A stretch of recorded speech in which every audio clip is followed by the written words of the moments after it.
जय जय सर्वांना, सुरेखा चैन किचन मध्ये आपलं स्वागत आहे। आज आपण पाहणार आहोत कॉर्न चीज पराठा। सर्वप्रथम आपण गव्हाच्या पिठाचं कणिक मळून घेणार आहोत। कणिक मळून झालेलं आहे। आता याला 10 मिनिटं असंच झाकून ठेवायचे। हे 10-15 मिनिटं होईपर्यंत आपण स्टफिंग कसं करायचं ते बघून घेऊया। हे 2 कंस सोलून घेतलेले आहेत। आता याला आपण वाटून घ्यायचे। ह्याच्यात थोडी कोथिंबीर घालायची। ह्याच्यात 4-5 मिरच्या घालून घेऊया। अशा प्रकारे आपण सगळं वाटून घेतलेलं आहे।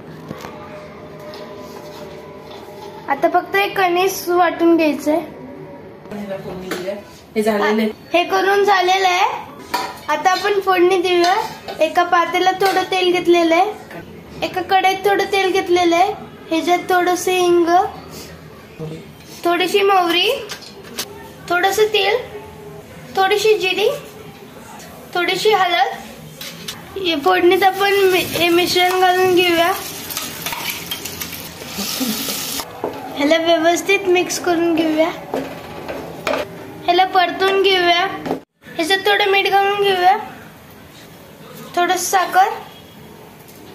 या मिश्रणामध्ये आपण आता चीज घालणार आहोत। एकदम किंचित मीठ, थोडंसं चिली फ्लेक्स। आता याला एकजीव करून घ्यायचंय। हे कणिक चांगलं भिजलेलं आहे। आता आपण पराठाच करायला चालू करूया। ह्याचे गोळे काढून घ्यायचे।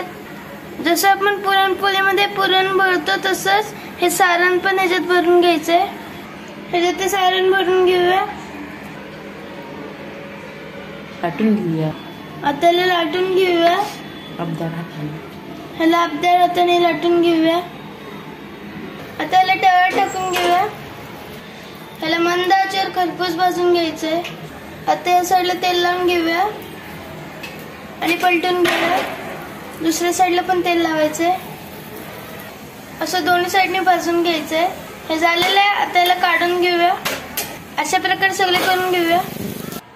हे झालं आपलं कॉर्न चीज पराठा तयार। तुम्हाला जर आमची रेसिपी आवडली असेल तर लाईक, शेअर, सबस्क्राईब आणि बेल बटन दाबायला विसरू नका। लवकरच भेटू आपल्या नवीन रेसिपी सोबत। तोपर्यंत जय जिनेंद्र आणि आमच्या रेसिपी पाहिल्याबद्दल धन्यवाद।